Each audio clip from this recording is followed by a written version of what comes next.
Another big day of explosive testimony. Whether it be today's hearing in Michigan, Monday in Arizona, or last week in Pennsylvania, the one inescapable point for Democrats is that even if you want to chalk up all of the glitches, the ballot errors, and other irregularities to simple mistakes, then why do they only go one way?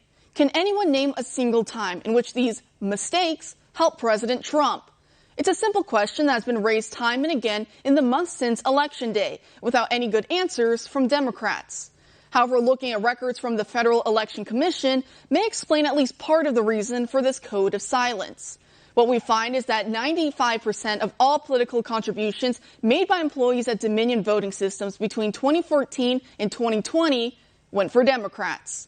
It's the same story at Smartmatic. 86% of their employee contributions went to Democrat candidates, specifically to Joe Biden, Senator Elizabeth Warren, Pete Buttigieg, and even to Adam Schiff. Now, this comes despite Smartmatic's own website declaring, quote, Smartmatic's founders and employees adhere to a strict ethics code that, among other things, prohibits them from making political donations. So here you have Dominion, which is a foreign-owned company and uses computer chips made in China. And Smartmatic, which has ties to Soros and the Castro regime in Venezuela, involved in U.S. elections.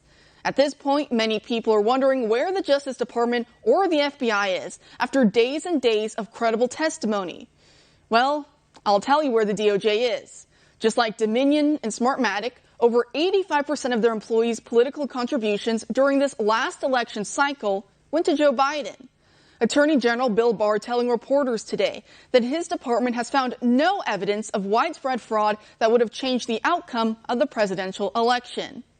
Now, my question for Barr would be, is this the same department that also lied about Russian collusion for 4 years and then sat on his high horse in court for years against General Michael Flynn, claiming that it turned over every piece of exculpatory evidence, only to find out that they were sitting on documents showing how the general was entrapped by the FBI as a way to, quote, get Trump, according to those same handwritten FBI notes?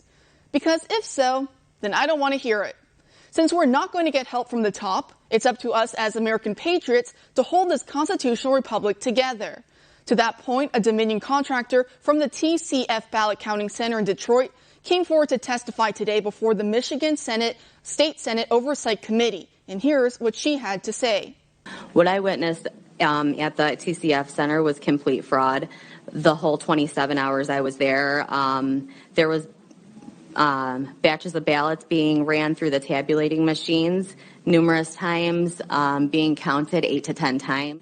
Also, the adjudication process, I witnessed numerous people walking up claiming they were both Democrats, saying they were sitting together, judging ballots all night together, all day together. I witnessed it all. I was on the main stage with all of the city officials.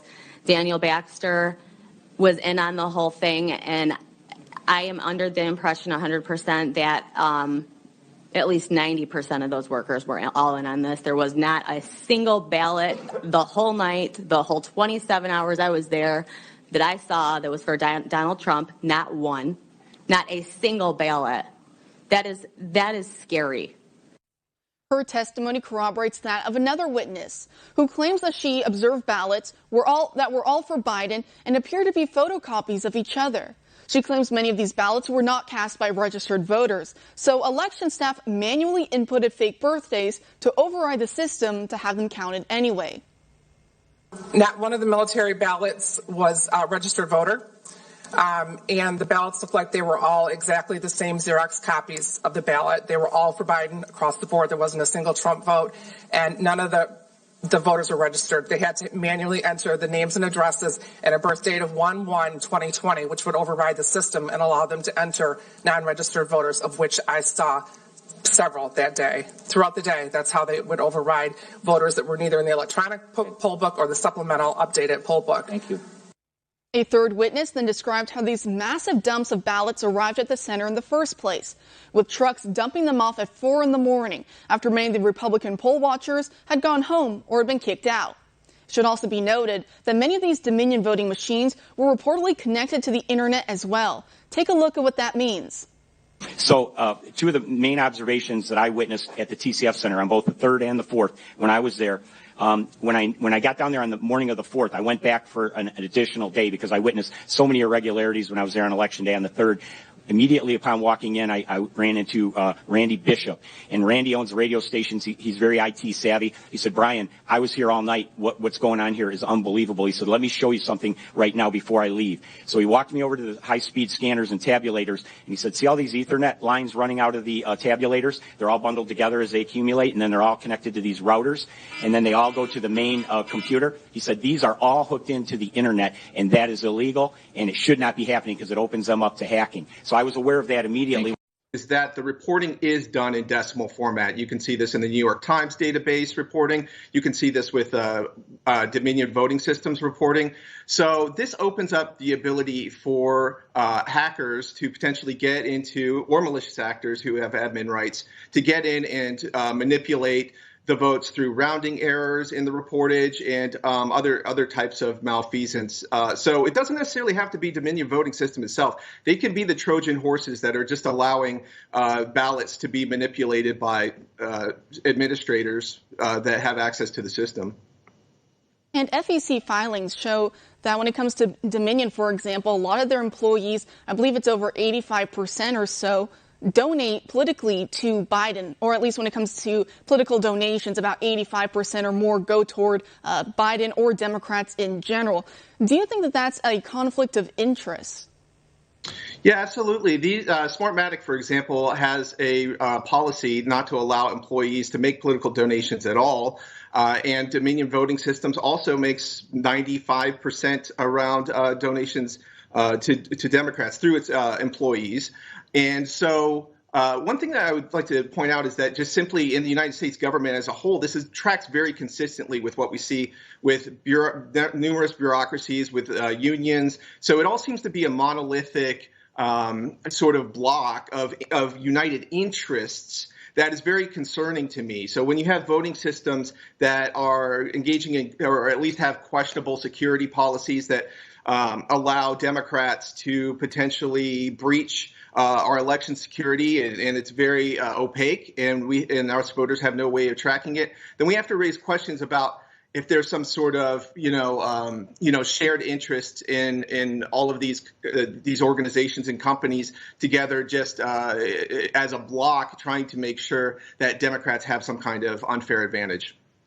And we also heard from today in Michigan a woman who worked as a Dominion contractor on election night with the whole ballot counting process. And we heard from her, her testimony, and she claims that she saw some ballots were being recounted 8 to 10 times. What did you make of her testimony?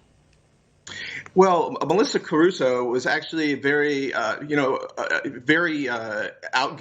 and passionate about what she saw. And she's not out by herself saying that ballots were rerun through the tabulators over and over again. Now, she says it was 8 to 10 times. That's really high. Obviously, it's very concerning. But just the fact that these vote dumps that have been coming in, Wayne County being one of them, in the early mornings of 140,000 with Trump voters getting almost nothing. This syncs with what they're saying about not seeing any Trump ballots. Like she said not one.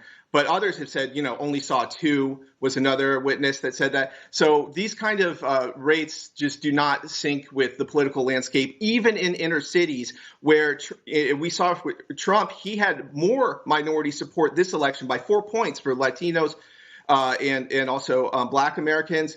It's higher than it was. So these kind of rates are inordinately high and raise red flags. When it comes to these ballot dumps, in Michigan alone, I believe there's over 6 different counties that were reporting voter turnout at over 100%, which of course is impossible. So meaning more ballots were coming in than there were registered voters eligible to vote that day. What do you make of that? Well, I think that the fact that these mail-in ballots, once the signatures are separated, the signed ballots are separated from the mail-in votes, then we have no way of knowing like how many of these votes are able. You cannot track them at all, and even the New York Times admitted this. So William Barr, several months ago, he pointed out that we are playing with fire with these mail-in ballots. So